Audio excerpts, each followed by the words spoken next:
Yeah. Hey, everybody. Welcome to Thursday afternoon's edition of MFSN's The Hub's Fantasy Football. We're in August. We did running backs on Tuesday. I'm your host, Casey Scheibold. We did quarterbacks. Oh, no, we did quarterbacks. I apologize. I'm sorry. That's why my trusty boss, Ross the boss, is here because he keeps me straight and narrow. Ross, how you doing? I'm doing great. I'm excited. We got football preseason tonight. We got little Houston, little Patriots going on. It should be a fun game, and we got a full slate of preseason this weekend. So it's going to be a great weekend. I'm excited. Nice. So, what are you looking forward to? Do you think the starters will play tonight?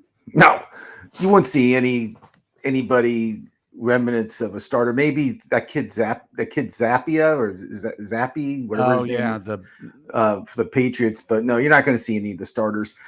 But Belichick at home, I'm sure he wants to win. And the Patriots drafted this guy named Cunningham from Louisville, who Belichick's high on. So he'll probably play the whole second half. Okay. And Houston will have a bunch of scrubs playing. So it should be entertaining just because you get to see some players that you'll probably never see again playing a game. But Casey, did you watch the show on HBO Hard Knocks? I did Hard Knocks. No. So basically it was a show about, Aaron Rodgers. I mean, it was all about Aaron Rodgers. Isn't that the way he likes his life to be? 80% of Aaron Rodgers. It was cool. It was good. I mean, Liv Schreiber, the voice of that show, actually made an appearance.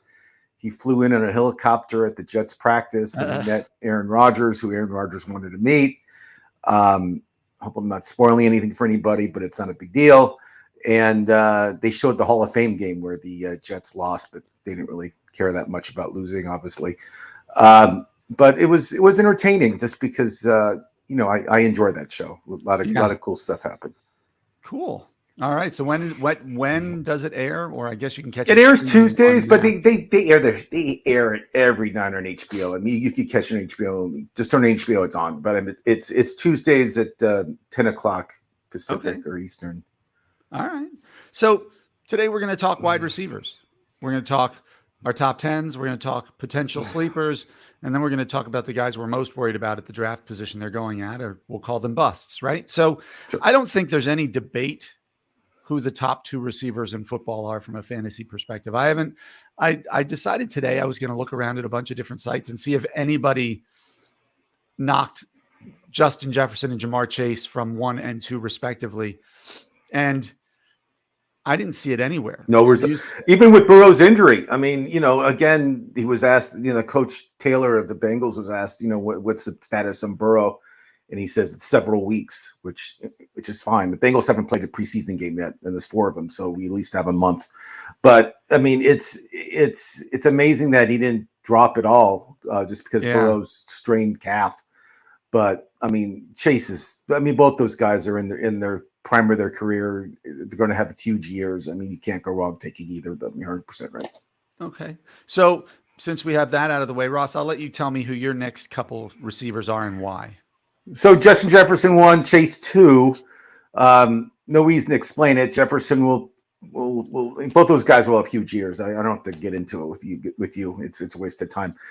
I have Cooper Kupp as 3 just because of his past performance. I know he's 30 years old. I know he's coming off an injury. I know he hurt himself during training camp. I get it.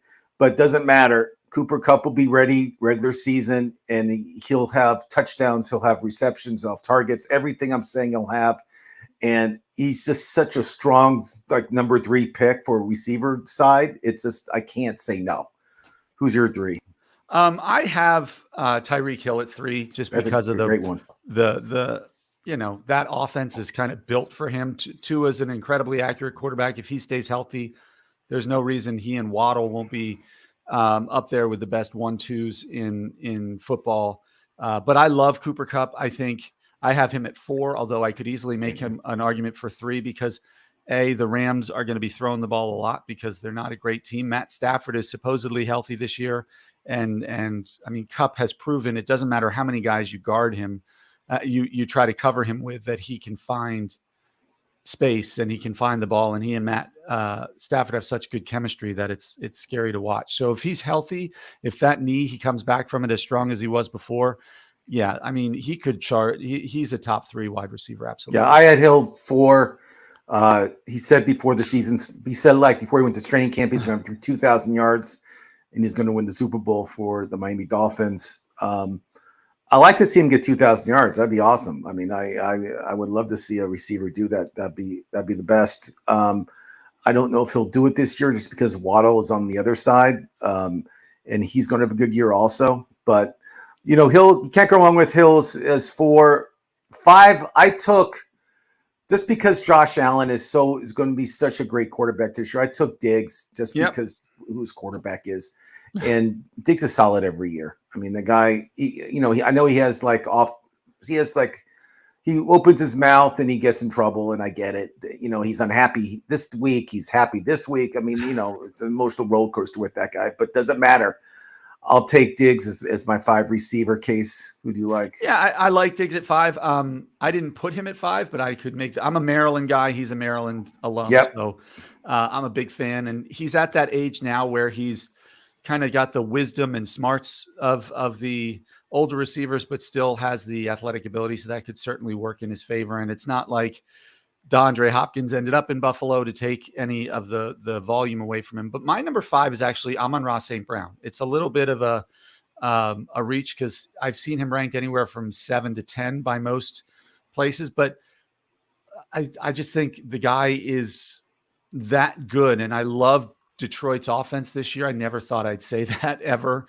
You mean, even going back to the days of Barry Sanders and Calvin Johnson, you didn't love their offense, but he knows how to get open. He plays angry with an edge. He kind of has that Justin Jefferson mentality, but he's not quite as big as Jefferson, so he can play in the slot more. But yeah, I think volume and yards after reception, I think he could end up as the number 5 wide receiver. So I have him ranked 5th. Love it. I mean, I have St. Brown 7. 6, I have CeeDee Lamb just because Dallas will be throwing the ball a lot this year. CeeDee Lamb obviously is Prescott's favorite target. I think he had a big year last year. I think he'll have a bigger year this year. I think if you draft CeeDee Lamb on your team, I think he'll do very well with them, even though I'm not a Cowboy guy. But again, CeeDee Lamb is like way, way, way like their number 1 receiver. They have no one else that comes close. I don't think Cooks is that great. Gallup isn't that great. They lost Schultz. So all that being said, CeeDee Lamb is the number 1 guy in Dallas, and he'll have a huge year. Who's your 7? Well, I have Diggs after Amon-Ra. Then I went to Devontae Adams. I know he's getting a little older, but 1,300 yards, 11 touchdowns, 4 of the last 5 seasons. Last year, he led the league still in wide receiver target share. Jimmy Garoppolo, if he stays healthy, is as good as Derek Carr, in my opinion. So you're not getting a huge drop off there in quarterback. And again, this is another team that's not going to be great. So they're going to be throwing the ball a lot. And until you dethrone this guy, I have a hard time not keeping him up top. I just think he's that good of a receiver. I don't know when the floor is going to kind of drop a little bit for him, but I don't think it's this year. So I have him above CeeDee Lamb and AJ Brown. Well, I'm taking 8. I'm taking somebody that's not in your top 10. Okay. I'm taking somebody that's going to have a huge year and he has something to prove, and he's really upset and mad that he had to sit out last year. And that is Calvin Ridley. And Calvin Ridley and Trevor Lawrence be a big combination. He'll have 12 to 14 touchdown catches this year. Huge year for Calvin Ridley. This guy's going to be a monster. You have to get off track sometimes on receivers, and this is the guy I'm getting off track with. I'm not going with everybody else who's, I'm not going to say the usual names, but Calvin Ridley is going to surprise a lot of people, and he's in his peak of his career age-wise. And trust me on this one, Trevor Lawrence and him are going to be a lethal combination this year in the NFL. I like it. I had him as my top kind of sleeper, even though he's still considered a top 20 wide receiver. He's routinely ranked in that 16 through 18 range of wide receivers. And I think he easily could be wide receiver 7, 8, which is where you have him ranked. So I think that's brilliant. That is absolutely one I would I would be willing to take above his ADP. I mentioned AJ Brown. Yep. I think he's, my only fear with him is Devonta Smith, because Devonta Smith caught 95 balls last year. AJ Brown is the deeper threat and the touchdown guy because he's a huge red zone target. I think that pays off for him. He has really good chemistry with Jalen Hurts, but I had him ranked next. But look, I'm a little jealous of you putting Calvin Ridley up there. I think that was really smart. Yeah, I mean, you got to take chances in fantasy football, and that's in receiver position. Calvin Ridley is my guy who I think is going to have a huge year, and people are going to not respect him because he sat out last year because of the gambling on the internet. AJ, so Adams, I had 9. AJ Brown, you just talked about, he was my 10. Again, these are the top 10. Some guys I know didn't make it. I know there's people, how about this guy, that guy? Where's T. Higgins? They're just not top 10. They're still great receivers. Yeah. I would love to put everybody there. I would love to put a lot of people in there, but we can't. I mean, it's just, we said top 10. Yeah. The truth is 8 through 15 aren't separated by a tremendous amount. And so there's guys who people are thinking should be top 10 who we have 12, 13, 14. And it's no disrespect. It's just who we think is top 10. Yep. And again, I prefer receivers this year over running backs. I think the NFL has changed drastically the past 5 years, and I think they really rely on their passing game a lot more than the running game. So if you can draft high-end receivers first and then go after the running backs, I think that's a good strategy. This little tip. Every year I know I'm like, why did I take that running back? I should have took this guy. I'm an idiot. Well, this year I'm not doing that. This year I'm getting really strong. I may take receivers 1, 2 in the draft. I mean, I might go round There's 1. A couple where I've gone 1, 2, and 3 almost. Round 1, Chase. Round 2, Calvin Ridley. You don't know what I'm going to do, but I'm just saying, I'm going to just try to mix it up. And in some of my teams, I'll be very strong receiver wise, and it's just you do the same. Let's talk sleepers. And I just did a short about sleepers, so I'm very aware. I'm going to mention the guys I mentioned in my sleeper short anyway. Go for it. But Casey, who do you really like sleeper wise this year when it comes to receivers? One of my favorites, because you can get him in the 60s of wide receiver ranks, is Rashid Shaheed in New Orleans. I love the name. I love his name, just so you know. I mean, he's the number 3. He's clearly the number 3 behind Chris Olave and Michael Thomas. But let's be honest, how many games has Michael Thomas played in the last 4 years? It feels like he's played maybe 6 or 7 games. He averaged 17.4 yards per reception. So he's a deep threat. He can get to all levels of the field. He had 5 games of double-digit PPR production last year, even though he only caught 28 balls. So when he plays, because he doesn't play that often, but because of Michael Thomas, but if he's given the chance, this guy is a best ball dream. If you have him sitting on your bench in a best ball draft, like he's the guy. And I think if and when, and I'm going to say when Michael Thomas gets hurt, you're going to have Chris Olave drawing a lot of double teams of Rashid Shaheed, who can just take the top off defenses. And Derek Carr is really going to have a good, and is Derek Carr a great quarterback? No, but he did that last year with Andy Dalton and Taysom Hill as his quarterbacks. And so he's an upgrade over those guys. And so I think Derek Carr is going to have a good year in New Orleans. I think that offense is carved out for him. So that's a guy I really am looking at. Yeah. I mean, I like him a lot. I think he'll be great.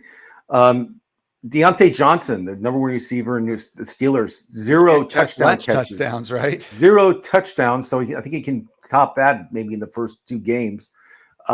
He's still the number 1 guy in Pittsburgh, and he's getting drafted in the 9th, 10th, 11th round. He's somebody that at least to be like your first guy off your bench is a huge upgrade.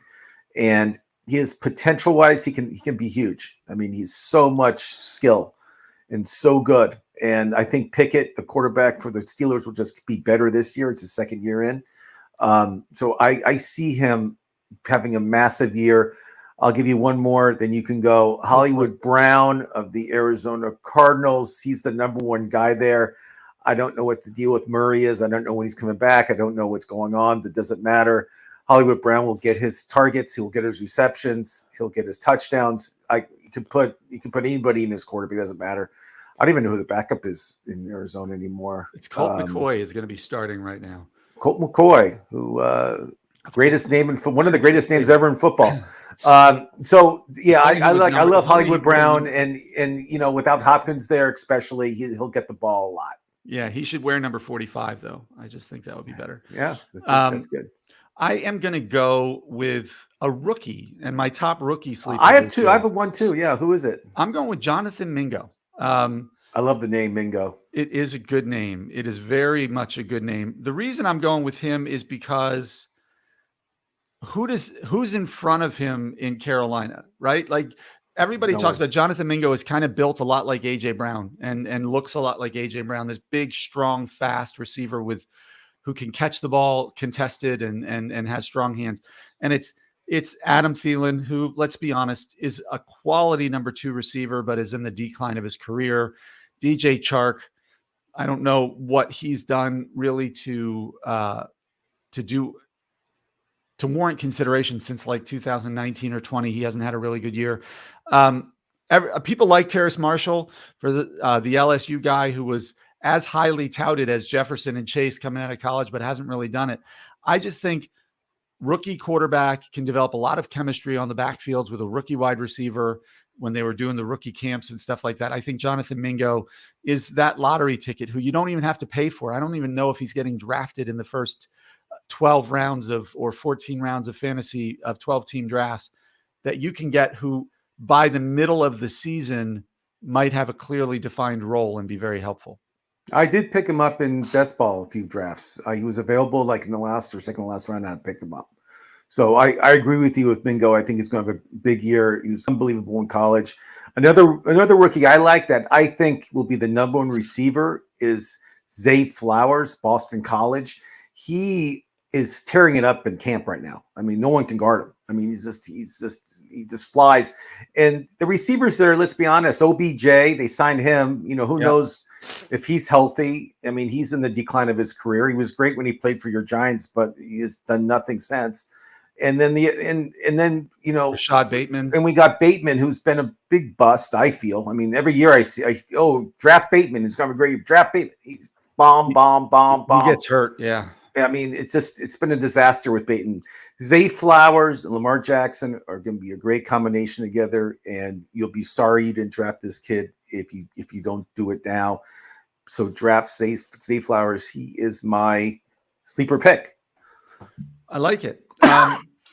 You mentioned Cooper Kupp as your number 3 receiver, and I agree with you. Healthy, he is absolutely number 3 receiver. My sleeper, though, is Van Jefferson, the guy on the other side of the lineup there for the Rams, because somebody's got to be the number 2, right, for Matthew Stafford to throw to, and Van Jefferson is a good wide receiver. He's not going to be your high volume guy. He's a take the top off. He's more of a deep threat guy. In the last 2 years, he's been 13th among wide receivers in depth of target and number 1 among wide receivers last year in depth of target. So they are kind of boom or bust kind of plays if he's going deep. But Matthew Stafford, if he's healthy, and all accounts out of Los Angeles are that he's healthy, he loves to throw the deep ball. There's no Odell Beckham there anymore. There's no Allen Robinson there anymore. He's clearly the number 2. You can get him very late because people have forgotten about him. He's always been talented, but he got hurt a few times. That is somebody I am looking at the end of the draft as a potential kind of bench player who can slip into that wide receiver 2 or 3 position when I have a bye week. No, they love him here in Los Angeles. I mean, he's been tearing. Another guy's been tearing it up at ramp camp. I mean, been looking great. And I actually had him a little lower on my list of sleepers, but I do like him. Another guy that was a rookie last year that the Chiefs are known not to really use rookies that much, but this year he's not a rookie anymore, is Sky Moore of the Kansas City Chiefs. I love the name, just but Sky Moore, he is going to be the number. I feel, in my opinion, it's subjective. I feel he's going to be Mahomes' favorite target this year. I feel he's going to lead the wide receivers, not receivers, but wide receivers, Casey. See what I said there? Wide receivers. Okay. In receptions. and I think he'll lead the wide receivers in touchdowns in Kansas City also, because they have this other guy named Travis Kelce. Yeah, that he plays might get tight a end. few balls. Never heard of him, sure. but yeah, he'll get some balls. But I think Sky Moore for sleeper role is a great idea, just because this guy can fly and this guy can catch and he can do everything. Yeah. And they are going to double team Kelce. Everybody is aware that Kelce's Mahomes' favorite target and his favorite golf partner. We all know that, but people Taylor don't Swift. know. Yeah, but Juju Schuster's gone. He's in New England. So I think Sky Moore is going to move up in the charts. And again, if you can draft him late, I mean, he'll be available. Get him, because I love this guy, and Kansas City's offense is probably the best in the league. Yep, and you can't trust Kadarius Toney to stay healthy there. So, Rashee Rice is a rookie, and we know how Kansas City treats rookies. So, I think that's brilliant. My last one, I got to plug a hometown player here. Yes. So I am going to go with Isaiah Hodgins of the New York Giants here, because over the last 5 games of last year in 2022, he posted at least 14 PPR points in 4 of them. He caught almost 7 targets, over 7 balls a game, almost 7 balls a game down there. And he's a true kind of boundary option for Daniel Jones. The guys they focused on picking up and adding in the offseason were all slot guys.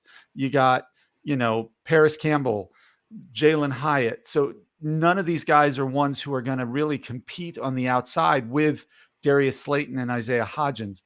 And so if and when Darren Waller gets hurt, right? Darren Waller is going to be the target monster when he's healthy there. He's probably going to get a 30 to 35% target share. I'm not denying that for a second. But Darren Waller has never stayed healthy the whole year. And Isaiah Hodgins, once he was given a chance, shined. And so I think he's not going anywhere. He's going to be starting in their 11-man personnel as one of their outside receivers. And if he can get 20%, 15 to 20% target share, this is a guy who could be a wide receiver 3, and you probably can get him off waivers after your draft. And you brought up Giant receivers. I'm going to mention Darius Slayton. When he's healthy, he's your number 1 guy. He was a top 30. When he's healthy, he's a top 30 receiver. Yep. Stat wise, he is. And Daniel Jones loves him. Some leagues he's not even being drafted. People are overlooking him because of his health issues. But I like Darius Slayton. I'll draft him in the late rounds. I'm not a Giant fan. I hate the Giants. I can't stand their fans. I can't stand the guy who lives in Pennsylvania that pretends he's a Giant fan sometimes, but I'm kidding. I only pretend when they're winning. Well, exactly. But Darius Slayton, yes, I'd like Darius Slayton. Also, I just feel Daniel Jones was going to have a big year. He wants that big contract, and he's going to prove it this year, and that's a great pick. Let's talk my favorite subject. Busts. Yeah, I was just going to ask, who are you avoiding at their ADP? So I would make this so easy for people. I'll make this easy so during the draft, you don't even have to look at your cheat sheet who not the draft. 2 teams you just stay away from. If they're on the team, you don't draft them. You ready? The Chicago Bears. Everybody on the Bears, bust. DJ Moore, bust. And the Tampa Bay Buccaneers. Oh, I thought you were Mike Evans, bust. Godwin, bust. I'm not trusting any of this stuff with Tampa Bay, with Mayfield and Task and all these people that might be quarterback. I don't care. I'm not going to put any stock into it. I'm not getting any shares of these players. Just stay away from Bears and Bucks. It's that easy. That's all you got to do. And then a couple more guys that I feel are kind of overrated. Scary Terry McLaurin for the Washington Commanders. You know what? I don't think he's going to. I don't think he's going to have a great year. Last year he dropped a lot, and this year it could get worse because I'm just worried about the quarterback situation in Washington. They have a rookie playing quarterback, and I'm worried about that with him. It's going to take a little while to get some synergy going on. So I'm staying away from Scary Terry. And then Juju Smith-Schuster, I'm staying away from him in New England. I just don't trust Mac Jones at all. I think he's a dirty player, and I really don't like the Patriots this year at all. I hope they lose every game. But I just feel, and anybody, when they bring up Juju, I mean, it's just like he's garbage. Don't draft him. He's not gonna do well. You'll be waiving him by week 2. So if you want to draft him, you can waive. I guess if you need a waiver player and you need to waive somebody in week 2, you can draft him. I guess that makes sense. But what other busts do you have, Casey? That's funny. I don't disagree with you about DJ Moore. Certainly, I hope he's a Maryland guy too, so I'm going to be hopeful.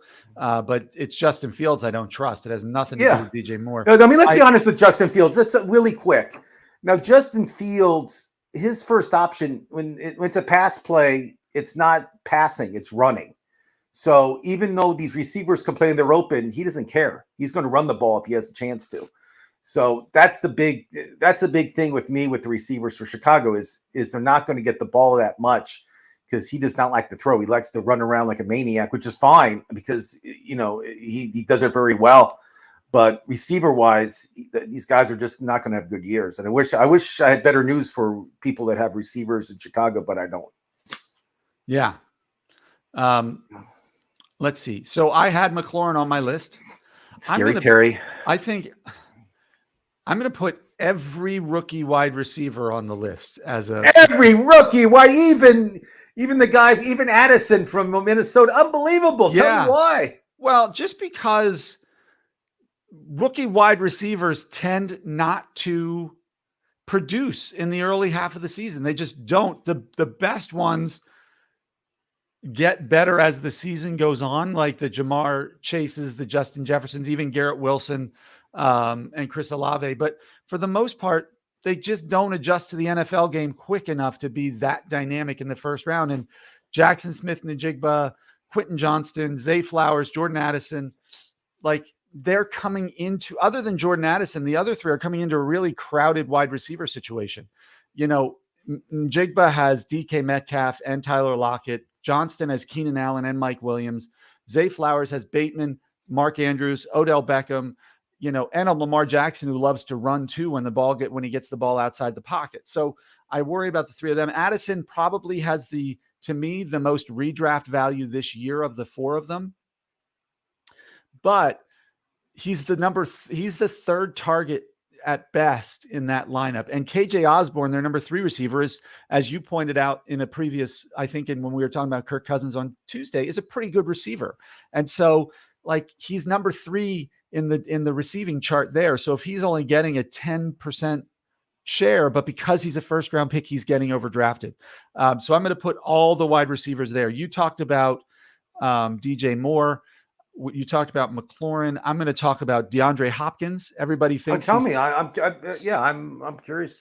Well, he went to Tennessee, which is great because Tennessee needed a wide receiver, and they have Treylon Burks, who's I think is going to actually. He and Darnell Mooney, the number 2s in Chicago and Tennessee, I actually like a lot more than the number 1s because their value took a tremendous hit when those trades took place or those signings took place, and now they're fair. I don't trust Ryan Tannehill to find a wide receiver consistently. And DeAndre Hopkins, remember, he was suspended for performance-enhancing drugs the first 6 games or 8 games of last year.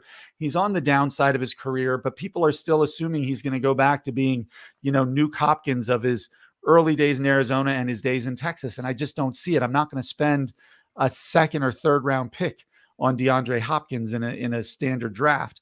And then I'm also going to name, the other guy I was looking at I listed him as a top 10 wide receiver. So I'm saying this knowing that he's a top 10 wide receiver is AJ Brown. The reason I'm saying that is because he's not the volume receiver on his team. I think Devonta Smith had 18 more catches than him last year, if I'm remembering off the top of my head. And he's more touchdown dependent, and so when you have Smith, Hurts, who likes to run, Goddard, who's a good receiving tight end, DeAndre Swift, who can catch the ball out of the backfield, that's a lot of mouths to feed. And I don't want to spend a 1st round pick on somebody where there's a lot of mouths to feed when around the same time I might be able to get Amon-Ra St. Brown, who's clearly going to be the volume monster. Devontae Adams, who's clearly going to be the volume monster. CeeDee Lamb, who's going to be the undisputed number 1. I want an undisputed number 1 if I'm drafting him in the 1st or beginning of the 2nd round, and AJ Brown doesn't give me that. So that's and that's no knock on AJ Brown. I think he's, like I said, one of the best receivers in football, but the situation doesn't translate to him always being the number one guy. And if you're drafting him that high, to me, they need to always be the number one guy. I couldn't agree more. I really haven't drafted. I have no shares of AJ Brown this year for that exact reason, because I respect Smith. I have Smith. Just Brown goes so Smith quick. 2 rounds later. Yeah, I mean, Brown goes so quick. I mean, he's like a late first, early second pick. Right. And I agree with you. I think he gets drafted too high in my book. There's other receivers. I'd rather have Calvin Ridley between you and I. Exactly. I think agree. Calvin Ridley's going to have a huge Christian year. Kirk is going to challenge him too there. But they're two different receivers. You can get Calvin Ridley 15 picks later and get just the same value, if not more. Yeah. I mean, Trevor Lawrence is going to have a huge year. I mean, that offense and their schedule and everything else and in their division is so weak that Trevor Lawrence could lead the league in yards this year. I mean, it's going to be that good for him. And he could also lead interceptions too. But I do like Jacksonville this year. I think they will win at least 10 games. Just because their schedule's so bad. But again, and we didn't talk about Waddle. What's your theory on like the number 2 guys like Waddle and Higgins and people like that, Smith, guys who are clearly the number 2 guys on their team, but they're just, do you draft these guys or do you just I draft them as I'll draft them if the value's right for them. Sure. I guess it depends on my approach to the draft and where I pick in the draft. If I have a top 7 or 8 pick or 6 or 7 pick, okay, in a PPR draft, I tend to take one of those top 5 wide receivers. I'm not taking, a running back or a quarterback there. And if I get one of those top 5 or 6 wide receivers, I tend to not end up with Waddle or Higgins on my team, because then I'm looking with my, by the time it gets wrapped around to me either, or I'm looking for a top running back or a top, I'm not looking quarterback. So my number 2, okay. I would love to have him as my number 2 wide receiver. If the chips fall the right way and the draft is going that way, I'll end up with him. But typically what happens if I'm picking in the later part of the first rounds in a snake draft, okay, I'll end up with one of them as my top wide receiver or my number 2 wide receiver, because I'm not getting one of those aces. And so, like, I love Devonta Smith. I love T. Higgins. Oh, he won a Heisman Trophy, and he went to a SEC school. So what's not to love about it? What do all 3 of those have in common? They all have an elite passing quarterback who's getting them the ball, right? Like Joe Burrow, Jalen Hurts, and Tua Tagovailoa. As much as you can say Tua is an injury risk, he's one of the most accurate passers, and they run that kind of short slant, quick release offense, which Jalen Waddle and Tyreek Hill are just nightmares with the ball in their hands with runs after the catch. And so, now if you're like a number 2 wide receiver, no matter how elite, if they're in a crappy quarterback situation, doesn't help, right? Like Devontae Adams. I mean, look at him. I mean, I don't know who's going to be the number 1 there. And he's the number 1, right? Yeah. So we, it's like, do we draft Devontae and worry about Garoppolo being hurt? I mean, we don't know. Jimmy G is a big question mark this year, so I don't know what to do. Mike Evans and Chris Godwin are really talented, really good wide receivers, but you're afraid to draft either of them, more or less the number 1 versus number 2, because you're not sure if it's Baker Mayfield or Kyle Trask, and it doesn't matter, by the way, because you don't trust him. Now, if you ask me, I think Tampa Bay should right now offer a 3rd round pick to San Francisco and try to get Trey Lance, but that's just me. Because I think that would be an upgrade for them at quarterback and give him enough time in preseason to learn the offense some. But I'm not the GM. I'm a fan. Not yet. He will be very soon. So let's talk stacking. And I've done this before in fantasy leagues where stacking is when you take 2 receivers, like let's say Waddle and Hill, and you draft them both. And so they're your 2 starting receivers. So anytime Miami scores a lot of points, you have a great day. If they don't score a lot of points, you lose. So do you ever practice stacking? Do you take an AJ Brown and a Smith, or No, I tend not to stack that way. When I think of stacking, I think of getting a quarterback in as number 1 receiver. And so like last year on a lot of teams, and it worked out really well for me because it was I guess I would say I was really good, but everybody has good ideas. Mine just worked. I stacked a lot AJ Brown and Jalen Hurts last year. Oh, And so on a lot of unbelievable. teams. And so I won multiple leagues because they were unbelievable. So if you can get Jamar Chase in the first round and Joe Burrow in the third or fourth in a one quarterback league, or fourth or fifth, I would do it almost every time, because that's an elite pairing that every touchdown gets you double the points. So I'm a big fan of that, as long as both parts of it you think are going to be elite. I'm not going to. So Mahomes, Kelsey, you would Oh, put in a your heartbeat, I would stack. heartbeat, Smith and Hurts, or Brown, AJ Brown and Hurts. Yeah. Hurts, Or okay. Tagovailoa And then and Burrow and either of them. Chase, you would do Right. Tua and Hill. And then is there anybody else on that list that you would consider stacking? Maybe. Like if I had Justin Herbert, I would try to get either Keenan Allen or Mike Williams. Okay. I wouldn't look at that as a definite stack, but if I have Justin Herbert and I can get Quentin Johnston or Mike Williams in the 8th, 9th, 10th round, or 7th, 8th, or 9th round, like, to me, that's worth the risk. Yeah. I don't, but there's not, we've I mean, you know what I've been doing in best ball? Josh Allen would be one I would look at. In best ball, I've been doing Trevor Lawrence and Ridley, and I've been getting these guys late, and I've been getting them in late in the drafts, and I've been stacking. I've been not stacking, but I've been getting like top tier receivers and running backs also in the beginning rounds. So that's a strategy I've been using with Trevor Lawrence and Ridley, because no one respects those guys at all right now in fantasy at all. But I just wanted to see if you thought that was a good idea. And, yeah, and you like it. That stuff. I do. But it's a risk, right? Because if you guess wrong on a stack, you get 0 points. There's no.